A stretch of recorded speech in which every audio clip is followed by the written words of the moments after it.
Prior to meeting with Christian Bustos, you know what I'm saying, who is the Professor X of this whole joint, I'm the type of person who likes to try things. So, you know, rap obviously is a dominant aspect of American culture, whether people want to believe it or not. So hip hop more specifically. So I'm like, let me try this. So I wrote a couple things. I had some things under my belt, no biggie. Hooked up with a homie of mine, and he was like, hey, I rap.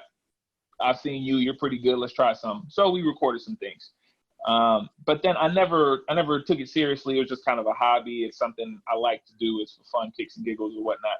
Then I met up with CM Bustos. That's not his name, but I love calling him that, Christian Bustos. And he was like, bro, you're good. You're Christian. Let's work together. So I'm like, all right. To this day, nobody works harder than Christian Bustos, in my opinion, as far as like in this hip hop game goes. So as far as like organizations, as far as all of that good stuff. So yeah, seeing his work ethic, seeing his drive, seeing his like absolute raw passion for the art and for the game and all that good stuff, I was like, okay, it's time to take this hobby and turn it into something that's real. I support this man's vision. I want to run with this man's vision. So that's what gave birth to OD the Wordsmith. So you heard it here first.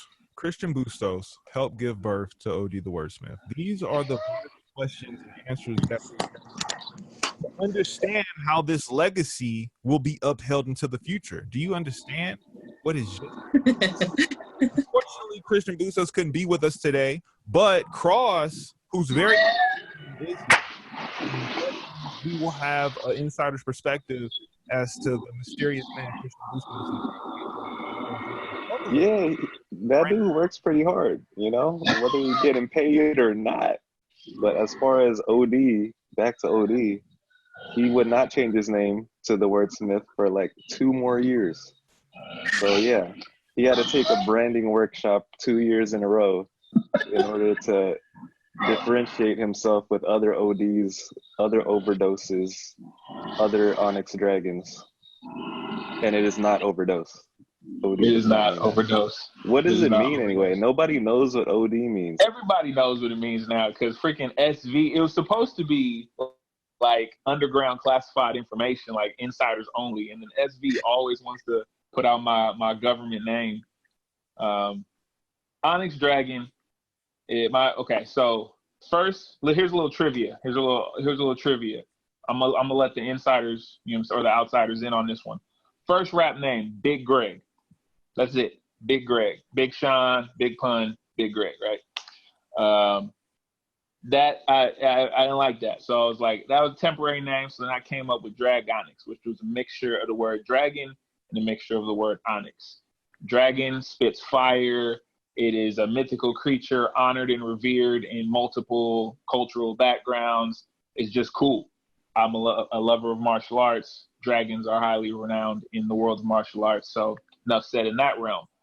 Onyx is a stone. It is underappreciated as far as its value and its comparison to other stones. It is a black stone. So I'm like, all right, put the two together. Onyx, dragon, onyx, put it together, Dragonix. But nobody could say it. Nobody could say Dragonix. They looked at it and they're like, what is this? And they would mispronounce it. So I was like, well, let's just flip them and then just do initials, just OD. Onyx Dragon, just OD. So OD was the name. Nobody, like everyone thought overdose. One time I was hanging out with the clique and we love inside jokes. So everybody kept saying, hey, nice to meet you. And they would shake my hand. This is my first time meeting them. And I would say, I'm Greg, what's your name? And they would say, oh, my name is the Wordsmith. And everyone would start laughing because one of my lyrics was, I'm a wordsmith, swift with the wordplay, slick with the word, da-da-da-da. So it just was kind of an inside thing. And then once Christian was like, as far as branding is concerned, you need a different name. So I was like, let's just go with the Wordsmith. Y'all call me that anyway. So I'll be OD the Wordsmith. So that's the history of the name. Okay. So OD the Wordsmith, right? So taking what is the journey like with hip-hop? What is it mean to you to kind of be like to come across them and then to then be immersed in the world of? Like, explain that to me. I think it's like, if you've ever done something for fun, for entertainment, if you've ever been a part of an activity that was so engaging you lost track of time, or if you ever been on a walk or something where you're just walking, not to get to any particular destination, but you're just walking, and then you realize, damn, I've walked a bit. I'm further. I'm way further along than I anticipated. That kind of, embodies what this was, because for me it was, hey, I like this dude, Christian Bustos, right? And then his homies became my homies. Their jokes became my jokes. Their bond became my bond. And in that, we made each other better as people, as well as artists. We just enjoyed the process. And then 2-3 years into it, we're like, oh, snap. People are looking at us. People are rocking with us. People are appreciating us. People are looking up to us. It wasn't something that was, on my end, it was not intentional. On my end, it was not strategic. On my end, it was purely for the art on an equal level as the bond in the relationships. One didn't outweigh the other. So it wasn't something that I could be like, it's not something that I could, break down so other people can replicate it, other than find people you enjoy doing the craft with and do the craft with them. Enough said. Okay.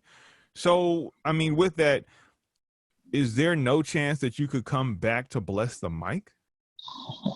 Well, so, I mean, I'm not going to say no chance, son, that's what you got. But I will say that right now I should turn the camera. I'm working on other elements of music. So right now I am a pastor at Oak Life Church.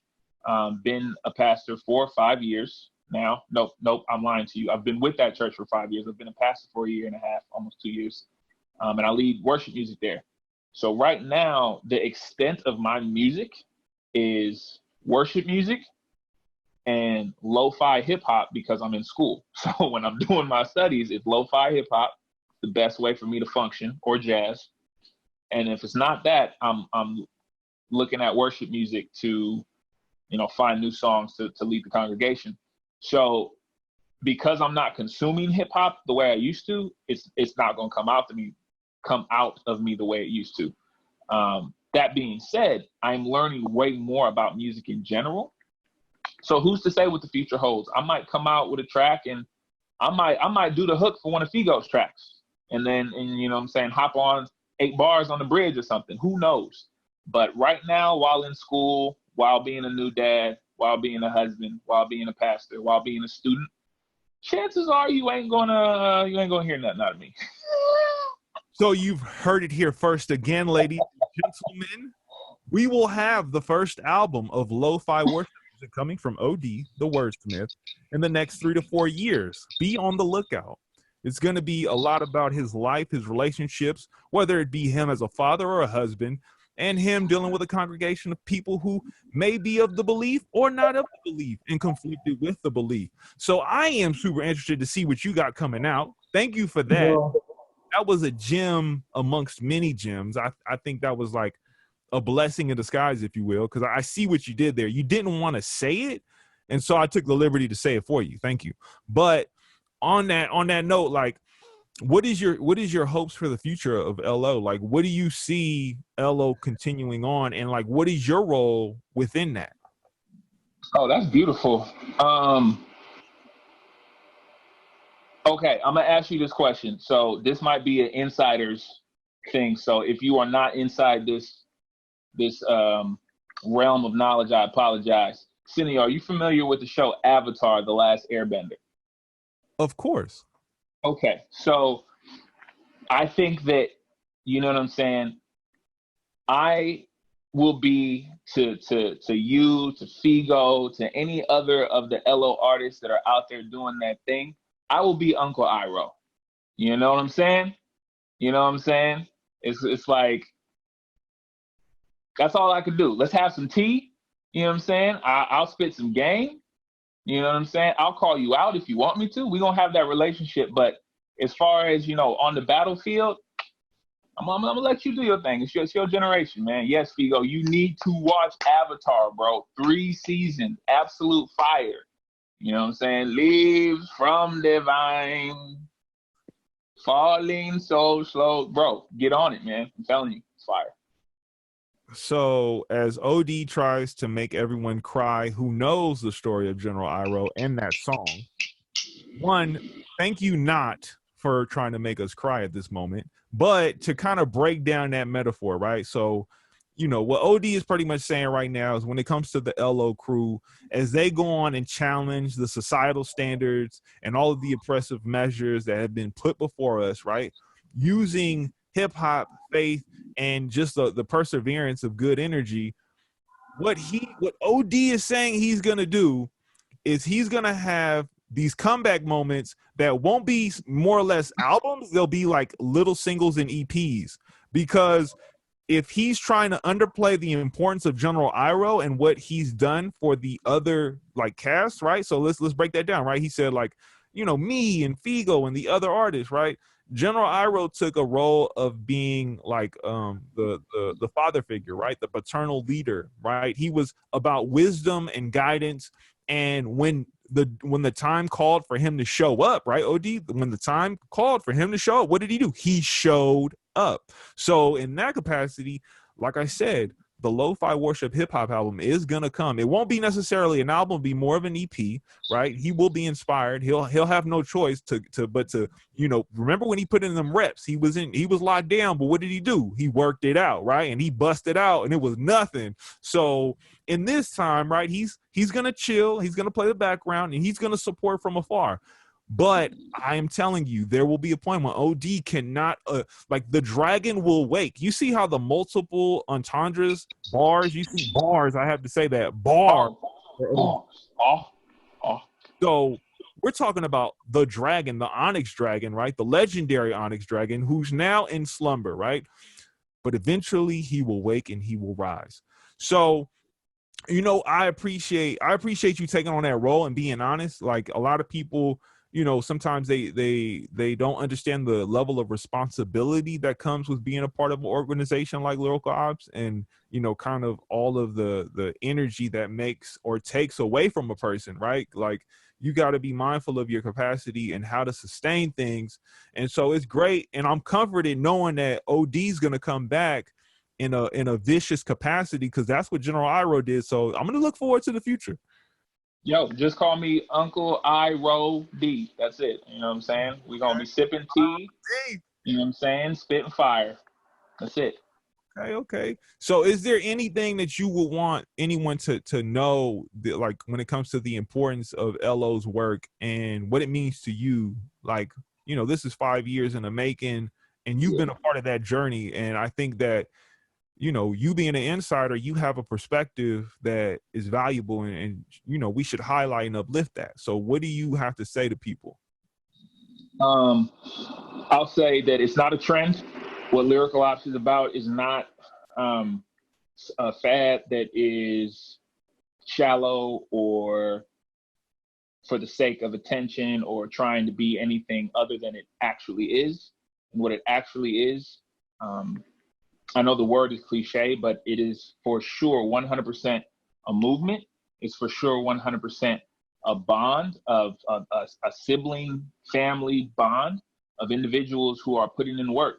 And as much as it's fun and exciting to, you know, consume all the positive energy and all the bars and all the hype, that we should not remain consumers.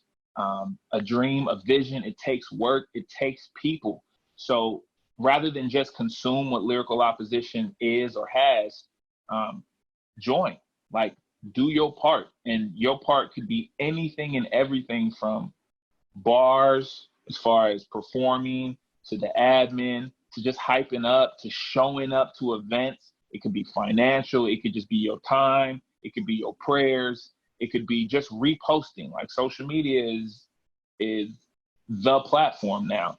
Every repost counts and takes seconds. So my thing would be like, understand that everything about LO is authentic, real, raw, you know what I'm saying? And yeah, be a part of the movement. Don't just watch it. Okay. That's what's up. Thank you for that. I appreciate that. OD, thank you very much for your time. Thank you for giving us that insight and sharing those valuable gems with us. And as he said, like, get involved, right? LO is the Army, better yet the Navy. We make potatoes and gravies. It's for the babies. Like, come on, like, what we doing out here? It's one of those things that, you know, it's only a movement if people are moving within it, right? And so we implore you, we hope to engage you and bring you into the LO family. It is ever extensive, as he highlighted, right? The contrast of being a faith-based organization, but you got somebody like Sin, you know, it's all inclusive and it's all encompassing. And I think that that's what we need more than ever, is a place of safety and security for people to come and enjoy these positive vibes and be able to get these gems from people who have been able to transition into the point of saying, my life is good. Like, you have to really appreciate a person that's able to say that out loud at a time like this. I'm a father, I'm a husband, life is good. And, you know, it's not to give sole credit to one thing or the other, but LO's a part of that story. LO is a part of that movement, right?